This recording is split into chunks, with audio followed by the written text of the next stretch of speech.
வணக்கம். Welcome to கதை திரட்டு. இந்த வீடியோவில் நம்ம என்ன கதை கேட்க போகிறோம்னா, பாயும் மொழி நீ எனக்கு கதையின் நிறைவு பகுதி. நம்ம சேனலை இது வரைக்கும் சப்ஸ்கிரைப் பண்ணாதவங்க சப்ஸ்கிரைப் பண்ணுங்க. பக்கத்தில் இருக்கிற பெல் ஐக்கானை கிளிக் பண்ணி ஆளுங்கிற ஆப்ஷனை ப்ரெஸ் பண்ணுங்க. ஸோ தட் நான் போடுற கதைகளை உடனுக்குடனே நீங்கள் கேட்கலாம். வாங்க கதைக்குள்ளே போகலாம்.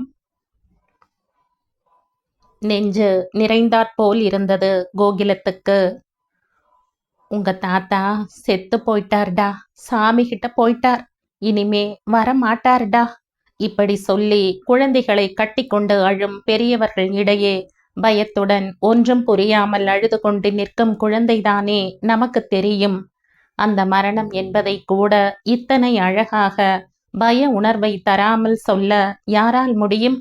கடவுளே, என் ராதா இழந்த இழப்பு ரொம்ப பெருசுதான். அழுகை முட்டி கொண்டு வந்தது. அடக்கி கொண்டாள். ராதா, சித்துவை எடுத்துண்டு போமா, இல்லனா அவ இன்னும் பயப்படும்படியா ஏதாவது நாடகம் நடக்கும். வா, வந்து எடுத்துண்டு போ. என்னம்மா கண்ணா பின்னான்னு பேசுற? நிறுத்தடி, குழந்தை வெளியில போகட்டும், அப்புறம் உன்னோட துவந்த யுத்தத்தை ஆரம்பிக்கலாம். நானும் பதில் சொல்றேன். கோகிலம் அடங்கிய கோபக்குரலில் கூறவும் மாலாவுக்கும் கொஞ்சம் பயம் ஏற்பட்டது. ராதா சித்தார்த்தை அழைத்து கொண்டு தன் அறைக்குள் சென்று கதவை சாத்தினாள். அவளை கட்டி கொண்டு படுத்த சித்தார்த் பிரீத்தோடு காரில் போன டூரை பற்றி கொஞ்சி கொஞ்சி சொல்லிக் கொண்டிருந்தான். ராதாவுக்கும் 4 நாட்களாக இருந்த மனோநிலை மாற மகனின் பேச்சு மிகவும் உதவியாக இருந்தது. ஆர்வமுடன் கேட்டாள். தூண்டி துருவி கேள்விகள் கேட்க அவனும் சளைக்காமல் சொல்ல மனம் பாரம் குறைந்து தூங்கி போனாள் ராதா. சித்தார்த்தும் தாயோடு சேர்ந்து தூக்கத்தை தொடர்ந்தான். இப்ப கத்துடி, என்னென்ன என்னை திட்டணுமோ திட்டு, ராதாவை எத்தனை கேவலமா பேசணுமோ பேசு, ஆரம்பிடி. ஏமா, அவளை பொண்ணு பார்த்துட்டு போனவன் ஒருத்திக்கு தாலி கட்டி குழந்தையோட இருக்கிறவன் எப்படிமா அவளுக்கு இத்தனை நெருக்கமா ஆனா? என்ன உறவு? எப்படிப்பட்ட உறவுமா? எதுக்கு இப்படிமா? நீ உடந்தையா? எல்லாத்துக்குமா கேள்வி கேட்டு முடிச்சிட்டியா? இல்ல இன்னும் ஏதாவது இருந்தாலும் கேட்டுடு, மொத்தமாவே பதில் சொல்ற. பதில் பேசாமல் மௌனமாக இருந்தாள் மாலா. ஆனால் பார்வையில் மட்டும் குரோதம் நிரம்பி இருந்தது. மாலா, உனக்கு எங்க கிட்ட பாசம் இருக்கு, அதே சமயம் பொறாமையும் இருக்கு. அதுதான் உன் கண்ணை மறைக்கிறதுடி மாலா. உன் தங்கை ராதாவோட வாழ்க்கையோட விளையாடி இருக்கிறது உன் மாமனார் தெரியுமா? அம்மா, கையை காட்டி அவளை அடக்கினாள் கோகிலம். எப்படி தெரியுமா? பூராவும் நடந்ததை கூறினாள். இது தாண்டி நடந்தது, இனிமே நீ என்ன வேணும்னாலும் பேசு, அதை பத்தி எங்களுக்கு அக்கறை இல்ல. திகைத்து போய் நின்ற மாலாவை அப்படியே விட்டுவிட்டு எழுந்து போனாள் கோகிலம். நெடுநேரம் அப்படியே உட்கார்ந்திருந்த மாலா நடந்தது ஒவ்வொன்றையும் நினைத்து நினைத்து மருகினாள். தங்கையின் அவல வாழ்க்கைக்கு தன் வீடே காரணம் என்பது அவளுக்கு அருவருப்பாயும் அவமானமாகவும் இருந்தது. சாஸ்திரங்கள் வேதங்கள் படித்த சதஸில் உட்காருகிற ஒரு வித்வாம்சம் பொருந்தியவருக்குள் இப்படி ஒரு கேவலமா? இதற்கு காரணம் தன் வீட்டை விட அந்த பிள்ளையின் அந்தஸ்து அதிகமாக இருந்ததுதான் காரணமோ? இத்தனை அவல வாழ்க்கையிலும், அதுவும் தன் வீட்டில் இருந்து ஏற்பட்ட மோசடிக்கு தன்மேல் அசூயைப்படாமல், தன் கோபத்துக்கும் எதிர் பதில் சொல்லாமல் எப்படி எப்படி? மாமனாரின் கணவனின் அட்டகாசமான ஆணவமான பேச்சுக்கள் எல்லாம் இப்போது ஞாபகத்தில் வந்து அவளை முகம் சுளிக்க வைத்தது. ராதாவை நினைத்து நினைத்து தன்னையே புழுவினும் கேவலமாக நினைத்தாள். தன் புக்ககத்தினரோடு இருப்பதாலேயே அந்த புத்தியும் அசூயையும் தனக்கு வந்திருப்பது புரிந்து போனது. மாலாவிற்கு இனிமேல் எப்படி அவள் முகத்தை பார்ப்பது என்ற அவமான உணர்வில் ஒன்றும் புரியாமல் அப்படியே அவள் கால்களில் வீழ்ந்தாள். அம்மா, மன்னிச்சுடுமா, மன்னிச்சுடு. ராதாவை எப்படிமா? மா மா ராதாவின் தலையில் இப்போது அங்கொன்றும் இங்கொன்றுமாய் நரை தோன்ற தொடங்கியாயிற்று. நல்ல பெயரும் வேலையில் எடுத்திருப்பதால் உயர்ந்த பதவியும் அவளை நாடி வந்திருந்தது. காரும் கொடுத்திருந்தார்கள். வீட்டில் அம்மாவின் வயதான காலத்தில் கஷ்டப்படக்கூடாது என்கிற எண்ணத்தில் சமையலுக்கும் மற்ற வேலைகளுக்கும் ஆட்களை போட்டுவிட்டாள். சித்தார்த் இப்போது வளர்ந்த வாலிபனைப் போல் வாட்ட சாட்டமாக இருந்தான். ராதாவே அவனை தலையை உயர்த்தி ஏறிட்டு பார்க்க வேண்டிய அளவிற்கு உயரமாக இருந்தான். அதை நினைத்து ராதாவிற்கு பெருமையாகத்தான் இருந்தது. 10th நல்ல மதிப்பெண்கள் எடுத்து அவன் தேறியதும் ஹாஸ்டலை நிறுத்திவிட்டு இருந்து வீட்டிலிருந்தே படிக்கும்படி அவனை வைத்துக் கொள்ள சொல்லி பிரீத்தும் நித்யாவும் கூற இவளும் அதை ஏற்று சித்தார்த்தை வீட்டிலேயே வைத்து கொண்டாள். தனி அறையில் அவனுக்கு படிக்க வேண்டிய எல்லா வசதிகளும் செய்து கொடுத்தாள். ஹாஸ்டல் வாழ்க்கை அவனை ஒரு முறையான அட்டவணையுடன் கூடிய வாழ்க்கைக்கு தயார் செய்திருந்ததால் வீட்டிலும் அதன்படியே அவனுக்கு நடக்க கஷ்டமா இல்லை. ராதா இப்போது வெளியில் போய் பாடுவதை நிறுத்தி நிறைய வருஷங்களாகிவிட்டன. நேரமும் இருப்பதில்லை, அவசியமும் இல்லை. ஆனால் அவளுடைய குரல் வளம் சித்தார்த்திற்கு வந்திருந்ததினால் அவன் பாட்டையும் கற்று தேர்ந்திருந்தான். கோகிலம் இப்போது பேரனின் வளர்ச்சியில் தன் அத்தனை மன உளைச்சல்களையும் மறந்து சந்தோஷமாயிருந்தாள். அந்த வாரம் ஆரம்பத்தில் இருந்தே வீடு ரொம்பவும் பரபரப்பாகத்தான் இருந்தது. +2 மார்க் லிஸ்ட் வருவதே அதற்கு காரணம். ஆபீஸில் வேலையே ஓடாமல் டென்ஷனாக இருந்த ராதா ஃபோன் மணி கிணுகிணுத்து எடுத்து ஹலோ என்றாள். அம்மா, நான் எத்தனை மார்க்ஸ்னு கெஸ் பண்ணி சொல்லுமா, சும்மா சொல்லுமா. 92%. ஆம் ஐ கரெக்ட்? ஓ அம்மா, ரியலி ரொம்ப சந்தோஷமா இருக்கம்மா. அம்மா 97%மா. சித்து கண்ணா, பிரீத் அங்கிளுக்கு சொல்லு, இன்னைக்கு நம்ம வீட்டில தான் சாப்பாடுன்னு. Sithu, my sweet kissing to you, hats off to you கண்ணா. நான் ரொம்ப சந்தோஷமா இருக்கேன்டா சித்தா. பாட்டிட்டு சொன்னியா? தோ இப்பவே இன்னும் 1 ஹவர்ல வந்துடுறேன்டா. தேங்க்யூம்மா. ரொம்ப டென்ஷன் ஆகாதம்மா. ஓவர் எக்ஸைட்மெண்ட்டே அப்புறம் உடம்புக்கு கெடுதல் ஆயிடுமா. சீக்கிரமாம்மா, பாட்டி சந்தோஷத்துல ஓடவே ஆரம்பிச்சிட்டாமா. வேகமா வா. பியூனை கூப்பிட்டு ஸ்வீட் வாங்கி வர சொல்லி எல்லோருக்கும் கொடுத்து விட்டு வீட்டிற்கும் ஒரு ஸ்வீட் டப்பாவுடன் வந்தாள். அதற்கு முன் மலர்கொத்து விற்கும் கம்பெனிக்கு போன் செய்து உடனடியாக சித்தார்த் என்ற பெயருக்கு அனுப்பும்படி கூறி விலாசமும் கொடுத்து விட்டாள். காரில் வீட்டுக்கு வரும்போது அவள் மனம் கூதி போட்டது. சந்தோஷமும் அழுகையும் ஒன்றாய் வந்தது. அப்பாவின் நினைவு வந்தது. பா பா நான் ஜெயிச்சிட்டேன்பா. என் பிள்ளைய ஒரு நல்ல படிப்பாளியா வளர்த்திருக்கம்பா. என்னோட எத்தனையோ இழப்புகளுக்கு ஈடா என் மகன் ஒருத்தனே காம்பன்சேட் பண்ணிட்டான்ப்பா. அப்பா, எத்தனை உசிரமா வளர்ந்திருக்கான் தெரியுமா? அசந்து போயிடுவீங்கப்பா. உங்களால தான்ப்பா என்னால வெற்றி பெற முடிஞ்சது. சித்து கண்ணா, என்னைக்கும் நீ இதே பாசத்தோட இருப்பியா? இருப்படா கண்ணா, நீ தீர்க்க ஆயுசா இருக்கணும்டா. தடக்கென கார் நிற்கவும் நினைவலைகளில் இருந்து மீண்டாள் ராதா. மா, தேங்க்யூமா, தேங்க்யூ. கத்திக்கொண்டே கையில் இவள் அனுப்பிய பொக்கேயுடன் ஓடி வந்து ராதாவின் கன்னத்தில் முத்தமிட்டான் சித்தார்த். பதிலுக்கு அவனை முத்தமிட்டு அவன் கைகளில் ஸ்வீட் பாக்கெட்டை கொடுத்து அணைத்தபடியே உள்ளே சென்றாள் ராதா. கோகிலம் ராதாவை கட்டி அணைத்து முத்தமிட்டாள். கண்களில் நீர் நிரம்பி இருந்தது. ராதா கண்ணா, நீ ஜெயிச்சிட்டுடி. உன்னோட பொறுமையும் நிதானமும் உறுதியும் சகிப்பும் தாண்டி உன்னை உசரத்துக்கு கொண்டு வச்சிருக்கு. நீ பட்ட பாடு வீணாகல ராதா. ராதா சித்தார்த்துடன் சேர்ந்து கோகிலத்தை நமஸ்கரித்தாள். அம்மா, உன்னாலதாம்மா என்னால சாதிக்க முடிஞ்சது. உன்னோட பக்க பலம் மட்டும் இல்லாம இருந்திருந்தா நான் அம்மா என்ன நன்னா புரிஞ்சுண்டு நடந்துண்டியே. அதுவே எனக்கு பெரிய வரம்மா. Hi Siddharth, congrats, well done my son. சந்தோஷ வாழ்த்து குரலோடு பிரீத், நித்யா, அரவிந்த் வந்ததும் இன்னும் களை கட்டியது. Well done my Sun, well done my Sun, well done my Sun. இத்தனை பேச்சுக்களிலும் இந்த வார்த்தைகள் மட்டும் அவள் இதயத்தில் நுழைந்து அதை கூறிக்கொண்டே இருந்தது. ஒவ்வொரு நரம்புகளிலும் அந்த வார்த்தைகள் புகுந்து சரீரம் பூராவும் ஒரு மின் அதிர்வுடன் சந்தோஷத்தில் துள்ளி கொண்டிருந்தது. ஆனால் வாய் மட்டும் பேசிக் கொண்டிருந்தது.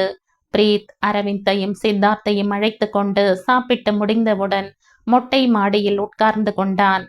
சித்தார்த், உன்னோட மேல் படிப்புக்கு நீ எதை தேர்ந்தெடுத்திருக்க? தோ பாரு, நான் இத்தனை அப்ளிகேஷன் ஃபார்ம்ஸ் வாங்கிட்டு வந்திருக்கேன். எதுல சேரப்போற? அங்கிள், இன்ஜினியரிங் சேரணும்னு தான் ஆசை. அதுவும் எலக்ட்ரானிக்ஸ் தான் சேரணும் அங்கிள். உங்களுக்கும் நித்யா ஆன்ட்டிக்கும். அங்கிள், அப்பா இல்லாத எனக்கு நீங்க நீங்க தான். சின்ன கேவல் அவனிடமிருந்து வெளிப்பட்டது. ஏய் சித்தார்த், என்ன இப்படி எமோஷன் ஆகிற? அரவிந்த் எப்படியோ அப்படித்தான் நீயும் எனக்கு. நித்யாவும் அப்படித்தான் நினைக்கிறா. புரிஞ்சுதா? நாம் எல்லாம் ஒரே ஃபேமிலி தான். இந்த மாதிரி நீ பேசுறது கூடவே கூடாது. உங்க அம்மாவை பாரு, எப்படி தைரியமா நீ பிறந்ததுக்கு அப்புறம் கம்ப்யூட்டர் படிச்சு வேலைக்கு போய் இவ்வளவு பெரிய போஸ்டுக்கு வந்திருக்கா. அதுக்கு எத்தனை உழைச்சிருக்கணும், எத்தனை கஷ்டப்பட்டு இருக்கணும். எல்லாம் எதுக்காக? உனக்காகத்தான் சித்தா. இதோ பாரு, இனிமே நீ இப்படி பேசக்கூடாது. சுய பரிதாபம் கூடவே கூடாது. நல்ல வேளை இங்க யாரும் இல்ல, நாம மட்டும் இருக்கோம். இல்லனா உங்க அம்மா உடைஞ்சு போயிடுவா. இன்னியோட இந்த மாதிரி பேச்சே கூடாது. புரிஞ்சதா? பெண்களே நிமிர்ந்து நிக்கிற இந்த காலத்துல நீ எப்போதும் எதுக்காகவும் மனம் குழைய கூடாது, தலை குனிய கூடாது. உன் படிப்பையும் அனாவசியமான யோசனைகளிலேயோ மத்தவா பேசுற பேச்சுக்களையோ கேட்டு கெடுத்துக்க கூடாது. நீ இனிமே அக்கறை காட்ட வேண்டியது உன் படிப்புக்கு தான். அதுதான் உன் அம்மாவுக்கும் பாட்டிக்கும் சந்தோஷத்தை கொடுக்கும். நீ ஒரு கம்பீரமான ஆண் பிள்ளையாத்தான் வளரணுமே தவிர எனக்கு அப்பா இல்லையே தாத்தா இல்லையேன்னு நினைச்சுக்க கூடாது. உங்க அம்மா சின்ன வயசுல இருந்தே ஒருத்தியா எத்தனை சங்கடங்களை சந்திச்சிருக்கா. நானோ உன் தாத்தா பாட்டியோ அவளை தூண்டி விடுற தேருக்கு நெம்புகோலை போலத்தான் இருந்தமே தவிர பாரத்தை சுமந்தவ அவ ஒருத்திதான். உனக்கு புரியற நெறியோட நல்ல மனுஷனா வாழ்ந்து காட்டணும் சித்தா. அதுதான் உங்க அம்மாவுக்கு நீ தர்ற பெரிய சந்தோஷம் கண்ணா. நிஜமாவே உங்க அம்மாவை நினைச்சு நான் எவ்வளவு பெருமைப்படுறேன் தெரியுமா? நாங்க படுற இதே பெருமையை உன்னால உங்க அம்மாவும் படணும்பா. அதுதான் எங்க எல்லோரோட ஆசையும் சித்து. கண்டிப்பா அங்கிள். நீங்க பேச பேச என்னோட மனசுல அம்மாவோட உருவம் என் மனசு பூரா நிரம்பி போச்சு அங்கிள். அதை நான் என்னைக்கும் மறக்க மாட்டேன். இந்த இடத்த விட்டு நகர்த்தவும் மாட்டேன் அங்கிள். நீங்க சொன்னதால மட்டுமில்ல, எனக்கு நினைவு தெரிஞ்ச நாள்ல இருந்து நான் முகம் பார்த்து சிரிக்க ஆரம்பிச்ச முகம் எங்க அம்மாவோடது தான். அதனால என் மனசுல மனசோட மனசா அழுந்து பதிஞ்சு போனது அம்மாவோட அழகான சிரிச்ச முகம்தான். இப்ப நீங்க சொல்ல சொல்ல இன்னும் ஆழ பதிஞ்சு என் உடம்பு பூரா அம்மாவே நிறைஞ்சிருக்கா அங்கிள். உண்மையா சொல்றேன், என் அம்மா அம்மாதான். எனக்கு பேச வரல அங்கிள், சொல்ல தெரியல. காம் டவுன் சித்தார்த், உணர்ச்சி வசப்படாத. இன்னும் நீ வளர வளர எல்லாமே தெரிஞ்சுப்ப. இப்போதைக்கு இது போரும். வா கீழே போகலாம். ரொம்ப நாழியாச்சு பாரு. அரவிந்த் அப்பாவின் பேச்சையும் சித்தார்த்தின் பேச்சையும் கேட்டு புரிந்தும் புரியாமலும் இருந்தான். ஆனால் தானும் ஒரு நல்ல படிப்பாளியாக நல்ல குணவானாக வளர வேண்டும் என்று மட்டும் உறுதியாக நினைத்தான். மறுபடியும் சித்தார்த்திற்கு ஹாஸ்டல் வாழ்க்கை ஆரம்பமானது. IITயில் சேர்ந்து படிக்க ஆரம்பித்தாயிற்று. சின்ன குழந்தையாக அவன் இருந்தபோது அவனை கன்னத்தோடு கன்னமாக சேர்த்து அணைத்தபடி இருந்த அம்மாவின் போட்டோ என்றுமே அவனுக்கு மிகவும் பிடித்த ஒன்று. இப்போதும் அதை லாமினேஷன் செய்து தனக்கு என்று தந்திருந்த அறையில் பெட்டியில் வைத்து கொண்டான். அரை குறையாய் அம்மாவின் வாழ்க்கை சரியாக அமையவில்லை என்றுதான் அறிந்து இருந்தானே ஒழிய விவரமாக தெரியாது. நமக்கு எப்போது தெரிய வேண்டுமோ அப்போது தெரிய வரும். கண்டிப்பாக அம்மா சொல்வாள். அந்த நம்பிக்கை அவனுக்கு நிறையவே இருந்தது. அன்று அறையில் படித்து கொண்டிருந்த போது அம்மாவிடமிருந்து போன். அனாவசியமாக ராதா அவன் காலேஜுக்கு போன் செய்ய மாட்டாள். இவன் லீவு நாட்களில் வருவதால் போனில் பேசுவது என்பது மிகவும் குறைவு. ஆனால் இன்று என்ன காரணம்? பரபரப்பானான். அம்மா, உடம்புக்கு என்னம்மா? பெரிதாக சிரித்தாள் ராதா. அப்பாடா என்றிருந்தது சித்தார்த்துக்கு. சிது, ஒரு நியூஸ், குட் நியூஸ் தான். ஆனா ரொம்ப நாள் பிரிஞ்சு இருக்கணுமேங்கிற வருத்தம் தான். அம்மா ப்ளீஸ் பட்டுன்னு சொல்லுமா, சஸ்பென்ஸ் ரொம்ப நேரம் தாங்க முடியாது. சிது, உன்னால கெஸ் பண்ண முடியல தானே? அம்மா அமெரிக்காவுக்கு போறேன்டா. ஒரு வருஷம் கம்ப்யூட்டர்ல மேற்கொண்டு படிக்க கம்பெனியிலேயே என்னை அனுப்புறாங்க சித்தா. ஒரு வாரமா மண்டைய உடைச்சுக்கிட்டு யோசனை பண்ணினேன். ஆபீஸ்ல எல்லாருமே இந்த நல்ல சான்ஸை விட வேண்டான்னாங்க. எனக்கும் 2 மனசா இருந்தது. அம்மா, நான் இப்பவே வார்டன் கிட்ட பெர்மிஷன் வாங்கிட்டு வீட்டுக்கு வரமா. இப்பவே வரப்போறேன். நேர்ல விவரமா பேசலாம். மா, கங்க்ராட்ஸ், இந்தாங்கம்மா என்றபடியே உள்ளே நுழைந்தான். புத்தம் புதிய அழகான மஞ்சள் ரோஜா மலர்ந்து அருகே ஒரு முட்டுடன் முட்கள் எல்லாம் நீக்கிய காம்புடன் அவன் கையில் கொடுக்கப்பட்டது. சித்து, ஆமாம்மா, நீதான் இந்த ரோஜா, பக்கத்துல நான் தான் இந்த மொட்டு. காம்ப தடவி பாருமா, ஒரு முள்ளு கூட இருக்காது. ஆமாம்மா, இனிமே நம்ம வாழ்க்கையில எந்த முள்ளும் குறுக்கிடாதுமா, வரவும் விட மாட்ட. தலையை நிமிர்த்தி அவன் சொல்லிய வேகம் ராதாவின் முகத்தில் ஒரு பெருமிதம் தோன்றியது. இவன் என் பிள்ளை, எனக்கு மட்டும் பிள்ளை. சட்டென்று யதார்த்தத்திற்கு வந்தாள். சித்தார்த்திடம் பேசினாள். சித்தா, பாட்டிய ஒருத்தியாவே விட்டுட்டு போகத்தாண்டா கவலையா இருக்கு. வயசானவ, ஒரு வருஷத்துல எது வேணும்னாலும் நடந்துடுமோன்னு ரொம்ப பயமா இருக்கு. சமையற்கார மாமி இருக்காங்க, அங்கிள் ஆன்டி இருக்காங்க தான். ஆனா அம்மா தனியா இருந்தான்னா கண்டதை நினைச்சு உடம்பை கெடுத்துக்குவா. மாலா பெரியம்மாவையும் நம்ப முடியாது. ஒட்டுதலே இல்லாம போச்சு. வந்தா அம்மாவை பேச்சாலேயே கிளறி விட்டுடுவா. ஒரு வருஷங்கிறது கூடவும் ஆகலாம், குறையவும் ஆகலாம். அதனால உன்னோட காலேஜ் ஹெட்டை கேட்கலாம்னு. கேட்கலாமா? முதல்ல நானே கேட்டு பார்க்கறேன், அப்புறமா உனக்கு ஃபோன் பண்றேம்மா. ஆனா நீ போறத மட்டும் நிறுத்திடாத. நல்ல சான்ஸை எப்பவும் நழுவ விட கூடாதுமா. நம்ம கை விட்டு போயிட்டா மறுபடி கிடைக்கிறது கஷ்டம்.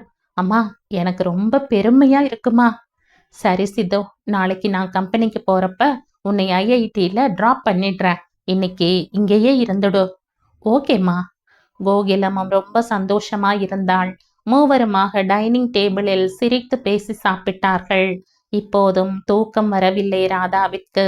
ஆனால் எல்லை மீறிய மகிழ்ச்சியால். சித்து சொன்னது ரொம்ப உண்மையான வார்த்தைதான். சந்தர்ப்பம் கிடைக்கிற போது நழுவ விடக்கூடாதுதான். நழுவ விட்டதுக்குத்தான் நிறைய அனுபவித்தாயிற்றே. விமானம் ஜிவ்வென்று மேலே பறந்தபோது ராதாவும் கூடவே பறந்தாள். சுத்தமான விமான நிலையத்தில் கால் வைக்கும்போது புல்லரித்தது. கம்பெனி ஏற்பாடு செய்திருந்த நபர் அவள் பெயரை ஒரு பெரிய அட்டையில் எழுதி வைத்து கொண்டு நின்றதை பார்த்தபோது சட்டென்று அவளுக்கு சிங்கப்பூர் சாங்கி ஏர்போர்ட் நினைவுக்கு வந்தது. மெல்லிசை குயில் ராதா அவர்களே, வருக வருக. அன்றைய சின்ன பேனருக்கும் வெல்கம் டு மிஸ்ஸஸ் ராதா என்கிற இன்றைய சின்ன பேனருக்கும் தான் எத்தனை வித்தியாசம். அப்போது அந்த பேனரை பார்த்து மனம் துள்ளலும், இன்று இந்த பேனரை பார்த்து இவ்வளவு பெரிய பதவிக்கு வந்தும் அமெரிக்கையாகவே இருப்பதும் வயசை பொறுத்தா, மனசை பொறுத்தா? வெல்கம் மேடம், வாங்க. உதடு விரியாமல் சிரித்தபடி அவர்களோடு வந்தவளை ஒரு குரல் தடுத்து நிறுத்தியது. ஏ ராதா, என்ன பார்க்காம போற? திரும்பி அவளுக்கு ஒரே மகிழ்ச்சி. ரகு அண்ணா, யாருக்காக வந்திருக்கீங்க? பாரதி ஆண்டி வீட்ல இருந்து யாராவது வராங்களா? ஏன், உன்னை ரிசீவ் பண்ண நான் வரக்கூடாதா? என்ன, என்னை என்னை ரிசீவ் பண்ணவா? சந்தோஷம் தாங்கவில்லை அவளுக்கு. அவளுடைய அமெரிக்க வருகை மிகவும் இனிமையாகவே ஆரம்பித்தது. அவளுக்கு என்று தனியாக ஒரு சின்ன அப்பார்ட்மெண்ட் தந்திருந்தார்கள். அவளை அழைத்து போக வரும் காரில் இன்னும் அவளைப் போலவே ட்ரெயினிங்கிற்கு வந்தவர்கள் இருப்பார்கள். போகும்போதே ஒருவருக்கொருவர் சந்தேகத்தை தீர்த்து கொள்வார்கள். அந்த ட்ரெயினிங்கில் இவளுக்கும் இன்னொரு இளைஞனான சதீஷுக்கும் தான் போட்டியான போட்டி. சளைக்கவே மாட்டார்கள். ஒருவருக்கு ஒருவர் விட்டு கொடுக்காமல், அதே சமயம் பொறாமையும் இன்றி ஒரு ஆரோக்கியமான போட்டி நடந்தது. வீக் எண்டில் அவர்கள் அந்தந்த இடங்களின் சுற்றுப்புறத்தையும் பார்க்க தவறியதில்லை. நயாக்ரா ஃபால்ஸுக்கு அவர்கள் கிளம்பிய போதே சொல்லிவிட்டார்கள், வீட்டு சாப்பாடுதான் வேண்டுமென்று. சதீஷும் இன்னொரு பஞ்சாபி வாலிபருமாக ராதாவின் உதவிக்கு வர முதல் நாள் முழுக்க அந்த அளவில் சமைத்து வைத்து பெரிய ஃப்ரிட்ஜில் வைத்து மூடினார்கள். மேடம், உங்க மிஸ்டர் என்ன வேலை பார்க்கிறார்? மௌனமாக கேட்ட சதீஷை ஏறிட்டு பார்த்தாள். சிரிக்கவும் செய்தாள். மேடம், இன்னும் கல்யாணமே ஆகலையா? ஐயா, நான் எவ்வளவு பெரிய லக்கி மேன்! சொல்லிவிட்டு கையை உதறிக்கொண்டான். பஞ்சாபி உத்தம் சிங் சதீஷுக்கு சப்போர்ட்டாக பேச பேச அவள் வாய் விட்டு பெரிய தமாஷை கேட்டது போல் சிரித்தாள். புரியாமல் சதீஷும் உத்தமும் பார்க்க அவள் கூறினாள் தைரியமாக, எனக்கு 18 வயசுல இன்ஜினியரிங் படிக்கிற மகன் இருக்கான். ரொம்ப பிரில்லியன்ட். அது மட்டும் இல்ல, சதீஷ் ரொம்ப நன்னா பாடுவான். அது லைட் மியூசிக் ஆனாலும் சரி, கச்சேரி ஆனாலும் சரி, கஜல் ஆனாலும் சரி, ரொம்ப கம்பீரமான குரல். அவனோட கேசட் தரேன், கேக்குறீங்களா? கொண்டு வந்திருந்த கேசட்டை போட ஹிந்தி கஜல் ஒன்று குழைவான குரலில் அதிராமல் மனதை அப்படியே பாயாக சுருட்டியது. அடுத்து வந்த பாரதியாரின் பாட்டு வார்த்தைக்கு வார்த்தை உறுதி பற்றி கூறியது. கண்களை மூடி ரசித்த ராதாவை கலைக்க விருப்பமில்லாமல் அவர்களும் கூடவே கேட்டார்கள். அவர்கள் வீட்டிற்கு கிளம்பும்போது சதீஷ் சாரி கூறிய போது ராதா கூறினாள், வேண்டாம் சதீஷ், இன்னும் உங்களுக்கு என்னை பற்றி சந்தேகம்தானே? நான் ஒரு டைவோர்ஸி. என் மகன்தான் எனக்கு எல்லாமே. B a good friend. இதை இத்தோடு மறந்துடுவோம். எப்போதும் போல பழகுவோம். ஓகே? வழியில் சதீஷும் முத்தமும் ராதாவை பற்றிய நினைவிலேயே பேசினார்கள். ஒரு பெண் எத்தனை உறுதி இருந்தால் தன் பிள்ளையை ஆளாக்கி தனியாக ஒரு உயர்ந்த பதவிக்கும் வந்து தைரியமாக தான் ஒரு விவாகரத்தானவள் என்றும் சொல்ல முடியும்? இப்படியல்லவோ இருக்க வேண்டும். மறுநாள் நயாக்ரா நீர்வீழ்ச்சிக்கு புறப்பட்டு போய் சேர்ந்தார்கள். உயரத்திலிருந்து அந்த உலகத்துக்கு அருவிகளிலேயே பெரிதான ஒன்று விழாமல் தரை மட்டத்திலேயே ஓடி வந்து கீழே விழுவது. அருவியின் உள்ளேயே சுரங்கப்பாதை மாதிரி பெரிய வழி கட்டி இருந்ததால் இவர்கள் அங்கு போகும்போதே இவர்களுக்கு விண்கலத்துக்கு செல்பவர்களைப் போல உடை கொடுத்தார்கள். அதை அணிந்து புகைப்படம் எடுத்துக்கொண்டு ஒருவரை ஒருவர் கேலியும் கிண்டலுமாய் சீண்டிக் கொண்டு இவர்கள் அங்கிருக்கும் கம்பிகளை பிடித்து கொண்டு அருவியை ரசிக்க இவர்கள் இருக்கும் இடத்தின் மேலிருந்தே கொட்டியதில் அருவிக்குள்ளிருக்கும் உணர்வு அதிகமாகவே ஏற்பட்டது. விழும் வேகத்தில் தெரித்த நீர் திவலைகள் இவர்கள் அணிந்து இருந்த உடைகளை தெப்பலாக்கியது. நல்ல வேளை மேலே அணிந்திருந்த உடை இவர்களை காப்பாற்றியது. அழகோ அழகு. பார்த்து பார்த்து அலுக்கவில்லை, சலிக்கவில்லை. கொண்டு வந்திருந்த ஆகாரங்களையும் சாப்பிட்டு முடித்து அக்கம் பக்கம் சுற்றி வாங்க வேண்டியதை வாங்கிக் கொண்டு ஒருவர் மாற்றி ஒருவர் டிரைவ் செய்ய அவரவர் இடத்திற்கு வந்து சேர்ந்தார்கள். களைப்பாக இருந்தது ராதாவிற்கு. சூடாக டீ செய்து குடித்துவிட்டு ஹவுஸ் கோட்டுக்கு மாறி படுக்கையில் படுத்து கண் மூடினாள். மூடிய கண்களுக்குள் பிரீத் மிதந்து மிதந்து வந்தான். அவளை பார்த்து இணக்கமாக சிரித்தான். வாய ராதா, நம்ம ஃபேண்டசிக்கு போவோம். வாய, நம்மளோட அந்த உலகத்துல இருக்கிற நம்ம வீட்டுக்கு போவோம். உனக்கு எவ்வளவு சந்தோஷம் வேணுமோ அத்தனையையும் அள்ளி அள்ளி தர தயாரா இருக்க. ரொம்ப நாளாயிடுத்து ராதா. வாமா, வாய. திரும்பி படுத்து கொண்டாள் ராதா. ஏன் ராதா, ஏன் இப்படி பதிலே பேசாம படுத்துண்டே இருக்க? எப்பவும் நீயே தானே என்னை கூப்பிடுவ.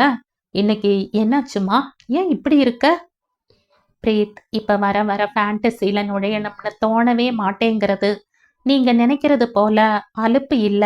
இப்பவும் உங்க மேல எனக்கு மதிப்பும் மரியாதையும் அன்பும் இருக்கு. எந்த ஒரு விஷயமானாலும் உங்ககிட்ட சொல்லணும்னு தான் இப்பவும் நினைக்கிறேன். சொல்லவும் சொல்றேன். அதை என்னால தவிர்க்க முடியாது. ஆனா ஆமாம், அப்போ வாழ்க்கையின் ஆரம்பத்தை பத்தி நான் கண்ட செல்லுலாய்ட் கனவு எனக்கு கிடைக்காம போனது ஒண்ணு. என்னை அநியாயமா மோசம் செஞ்சிட்டாங்களே என்ற சுய பரிதாபத்துல நான் தவிச்ச தவிப்பு ஒரு காரணம். எல்லாத்தையும் விட அப்ப என்னோட இளமை பொங்கும் வயசும் நிறைவேறாமல் ததும்பிக் கொண்டு இருந்த ஆசையும்தான் காரணமாய் இருந்திருக்கணும். இப்போ நான் வளர்ந்து பெரியவனாய் இருக்கிற கம்பீரமான ஆண் பிள்ளைக்கு அம்மாவா இருக்கிறதால தான் என்னோட மனசு வேற எந்த விதமான பொய்மையான கற்பனை சுகத்துக்கு கூட ஆசைப்படல. இனிமே என் மகனோட எதிர்காலம்தான் எனக்கு தெரிகிறதே ஒழிய என்னை பற்றிய எந்த விதமான எண்ணமும் கற்பனையில இல்ல. ஒருவேளை அந்த கற்பனை சுகமே என்னை காப்பாற்றும் கவசமாக கூட அப்போது இருந்திருக்கலாம் இல்லையா? ஆனா பிரீத், இப்ப எனக்கு அதையெல்லாம் நினைத்து நானே எனக்குள்ளேயே சிரிக்கிறேன். அந்த மாயா லோகம் என் வரை இப்ப மாயமாத்தான் போச்சு. என் இதயத்துல பூட்டி வச்சிருந்த அந்த ஃபேண்டசி உலகம் சும்மா கிடக்கு. தோ அந்த பூட்டை திறந்து விட்டுட்டேன். இனிமே எனக்கு அந்த உலகம் தேவையில்லை. தோ சாவியையும் தூக்கி போட்டுட்டேன். ஏன் சிரிக்கிற? சிரிச்சுக்கோ. இப்பவும் நான் கவலைப்படல. அப்ப என்னோட நிலைக்கும் மனசுக்கும் அந்த மாயா லோகம் எனக்கு வேண்டி இருந்தது. அந்த பலம்தான் என்னை சுருண்டு விடாமல் காப்பாத்தி இருந்தது. இப்ப நான் என்னை ஒரு நிலைக்கு கொண்டு வந்துட்டேன். இனிமே என்னை இழக்கும் பயம் எனக்கு இல்ல. இப்ப என் மனம் பூராவுமா நிரம்பி இருப்பது சித்தார்த், சித்தார்த், சித்தார்த்து தான். சாரி, என்னை தப்பா நினைச்சுக்காத. எல்லாரையும் போல உன்னை சாம்பார்ல இருக்கிற கருவேப்பிலையா தூக்கி எறிஞ்சிட மாட்டேன். நாம எப்போதும் நல்ல நண்பர்களா இருப்போம். அந்த சிநேகிதம் எப்போதும் நம்மிடையே விட்டு போகாது. புரிஞ்சுதா?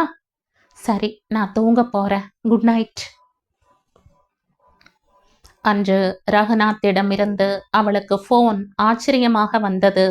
என்ன ரகு அங்கிள், என்ன இந்த டைம்ல போய் போன்? முக்கியமான விஷயமா? ஆமாம்மா, உன்னோட குரலை கேட்கணும்னு எங்க சங்கத்துல எத்தனை பேர் காத்துட்டு இருக்காங்க தெரியுமா? நீ ஊருக்கு போறதுக்கு முன்னாடி இங்க ஒரு ப்ரோக்ராம் தரணும். ஆமா, இது என்னோட ஆர்டர். நோ அங்கிள், இப்ப டச் விட்டு ரொம்ப நாளாச்சு. மறந்து கூட போயிடுத்து.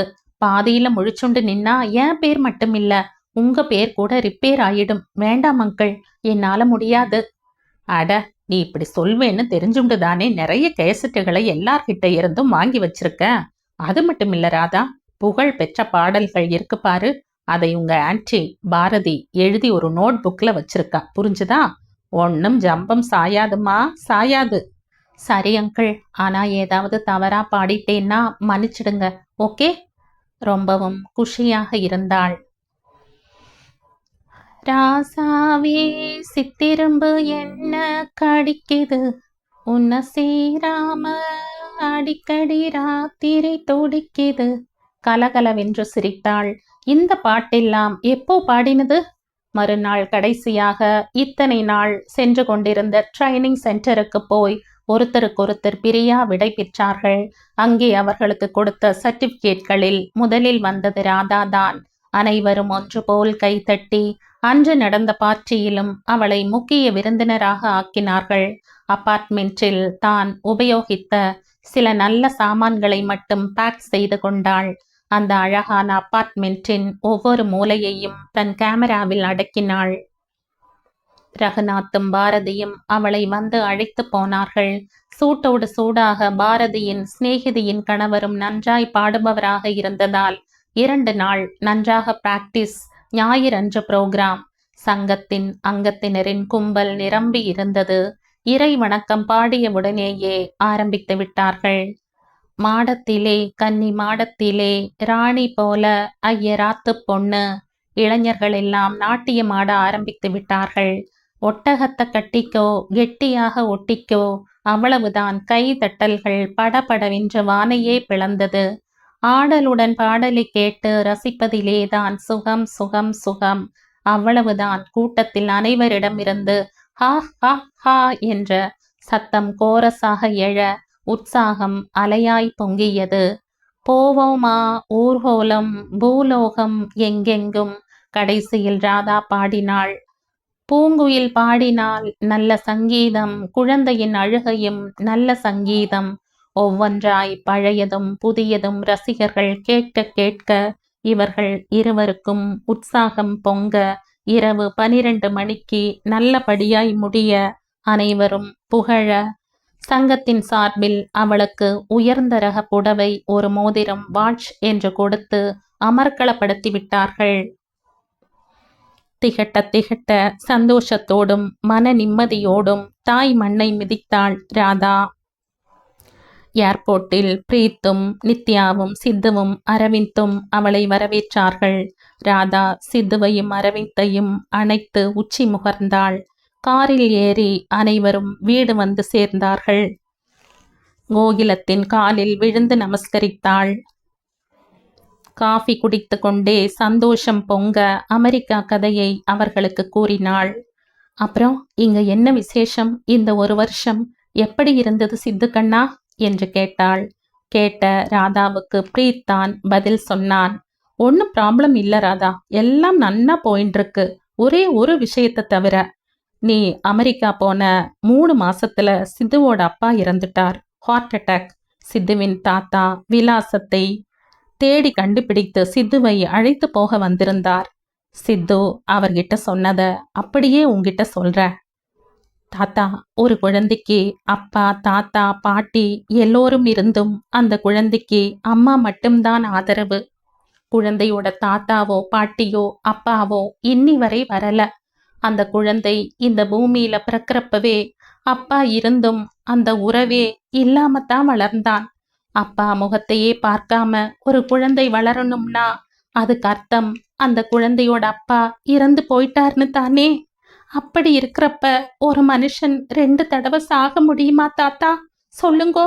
என் வரையில எங்க அப்பா நான் பிறக்கிறதுக்கு முன்னாடியே இறந்து போயிட்டார். எனக்கு என்னோட அம்மாவை மட்டும்தான் தெரியும். நான் சொல்றது சரிதானே தாத்தா?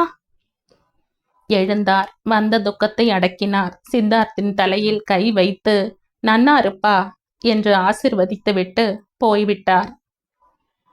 அம்மா, எனக்கு எனக்கு எல்லாம் தெரியுமா? சடார் என்று தலையை தூக்கி சித்தார்த்தையே தீர்க்கமாக பார்த்தாள் ராதா. அம்மா, நித்யா ஆன்டி எனக்கு எல்லா விஷயங்களையும் ஒண்ணு விடாம சொன்னாம்மா. பெரியம்மா மாமனார் மோசம் செஞ்சது உள்பட சொன்னாம்மா. அம்மா. ராதா நித்யாவையும் பிரீத்தையும் மாறி மாறி பார்த்தாள். இருவரும் தலையை ஆட்டி ஆமோதித்தார்கள். ராதாவிற்குள்ளும் ஒரு நிம்மதி பிறந்தது. அம்மா, யூ ஆர் கிரேட்மா, யூ ஆர் வெரி கிரேட். தாயை தன்னுடன் சேர்த்து அணைத்து கொண்ட தனையன் அவள் தலையில் முத்தமிட்டான். அவன் கண்களில் இருந்தும் உணர்ச்சிகளின் கலவையில் நீர்மணிகள் உருண்டு உருண்டு விழுந்தன. மகனின் கண்ணீரில் அவள் உயிர் கரைந்தாள். இப்படி ஒரு மகனை கொடுத்த கடவுளை மனதில் வாழ்த்தினாள். இனிய எனக்கு கவலை இல்லை, என் மகன் இருக்கிறான் என்று மனம் கர்வப்பட்டது. எங்கேயோ பாரதியின் பாட்டு காற்றில் மிதந்து வந்தது. பாயும் மொழி நீ எனக்கு, பார்க்கும் விழி நான் உனக்கு, தோயும் மது நீ எனக்கு, தும்பியடி நான் உனக்கு, வாயுரைக்க வருகுவதில்லை வழி நின்றன் மேன்மையெல்லாம், தூய சுடர் வானொலியே சூரையமுதே கண்ணம்மா.